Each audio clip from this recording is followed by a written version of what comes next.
Today we have the privilege to speak with Elissa. Elissa is originally from Joliet, Illinois. Elissa's parents divorced when she was 9 years old. She began working at the age of 14. She experienced life in high school that exposed her to gangs and drug dealers, and eventually got kicked out of high school in her junior year. Today, Elissa is a second vice president in a global financial services firm and teaches college in Chicago.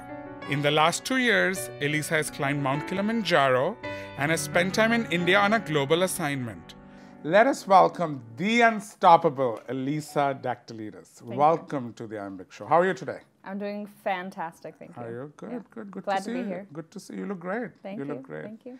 So are you super excited? I am. What- Early Sunday morning, but I'm excited. Early? Oh, since it's Sunday, I mean, for God's sake, let's have some mimosa. So why mimosa? Why did you choose mimosa as your big drink? So mimosa is my big drink, I think, for a Sunday drink because it's. What do you drink on Saturday? I think we should have met. Well, I think a Saturday night drink is a little different than a Sunday morning Okay, drink. I So I hear think ya. a Sunday morning drink. Dirty martini. Yes. Okay, got it. Okay. So I think mimosa for me is just elegance, class. It's enjoying brunch with friends. That's good. Well, I'm glad that you're having mimosas. But so tell us about. So you're from Joliet. Tell us about your childhood. So Joliet, Illinois is about an hour south of Chicago, and grew up there my entire life. My family's from the area. Big family. And your father is from Greece. Yeah, so my father immigrated from Greece when he was 25. Okay. You know, he tells me the story of, I came over on the boat, I had $2 in my pocket that my father gave me, and I smoked a pack of cigarettes on the boat. So you still had cigarettes though? Yes, Okay. I mean priorities. And he had an uncle who lived in Joliet who was a painter and painted bridges. And so even though jewelry and creativity was his passion, he had to make money, and this was an opportunity for him to, you know, explore the American dream. So my father was an immigrant from Greece, came here, worked in the, you know, steel mills and painted bridges, and got enough money to open his own jewelry store because that was his passion. Worked day and night. That's lovely. For 14 stores. Is that something your dad's made? It is. So I asked my dad that I wanted something because he. Can you make something for me? Yes, absolutely. Like a little, I'm big.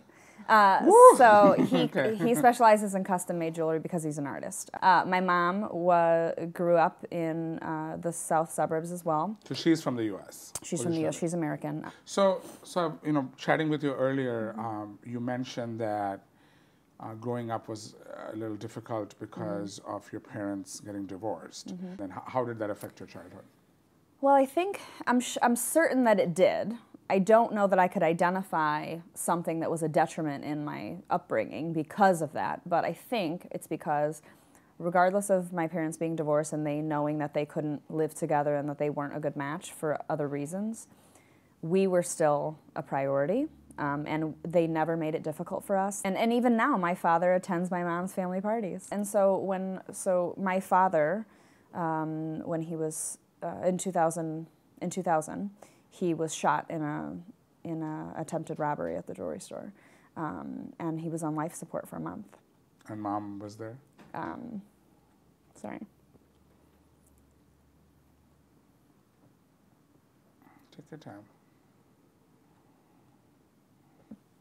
So regardless of their past, my mom took care of him.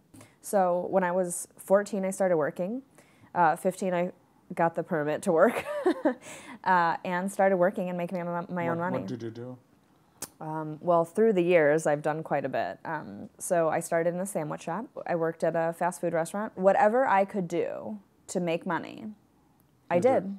So what were you working for exactly? I guess I was working for a sense of responsibility. The trade-off for that was I wasn't doing as well in school. High school for me, you know, I dated a drug dealer. I didn't. No, you dated a drug dealer. Yeah, I had another boyfriend who was heavily involved in gangs, and so was his family.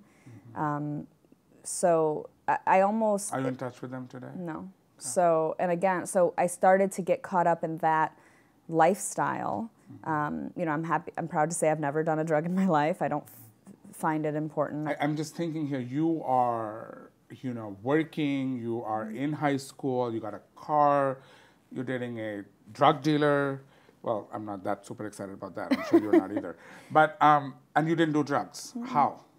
I never wanted to. And even then, I mean, I would go out with my cousins dancing in clubs and things like that when I was 17, 18, but I never wanted to drink and I never wanted to do a drug. I never felt that I needed that. The turning point, I guess, would be because I was dating those people and because I was working all the time and I didn't deem that education at that point was important, I got kicked out of high school in my junior year. It wasn't that my grades were slacking, it was that they instituted a 10-day absence policy and I missed more than 10 days and got kicked out. At that point, the light bulb went off. What am I doing with my life? I mean, this is not where I want to end up. This is not what I want for myself. So at that point, I started doing correspondence courses, and I got back into my senior year, the year I was scheduled to graduate. So you made a choice, and you got back to high school. Okay.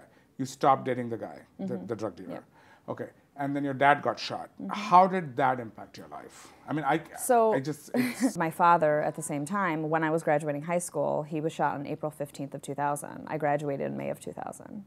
So it was all happening at the same time. And I stayed in that ICU and spent the night in that hospital for almost a month. And he survived. But miraculously, he came out of it. You know, he had things to do. And so... And you had things to do as I have things to do. What are the things you did? So after I finished high school, I went on to college, and I ended up at University of Illinois, Chicago for my bachelor's in finance. Went on for my MBA, also honor roll with distinction, graduated, and now an adjunct professor at a university in Chicago. You are a professor at the university. Yeah. And what do you do for work now? So today, I've been with my company for 8 years. I love it. People should do what they love and get paid for it, because I love my company. It's a global financial services firm. And you are a second vice president? I'm a second vice president, and I've spent some time with work in London and India, both. Wow. So what drives you to do this? I mean, other than just wanting to succeed, like really, what's going on in that heart there? I love learning. What do you want? Yeah, so you want to learn more? I love to learn new things. I love to be challenged.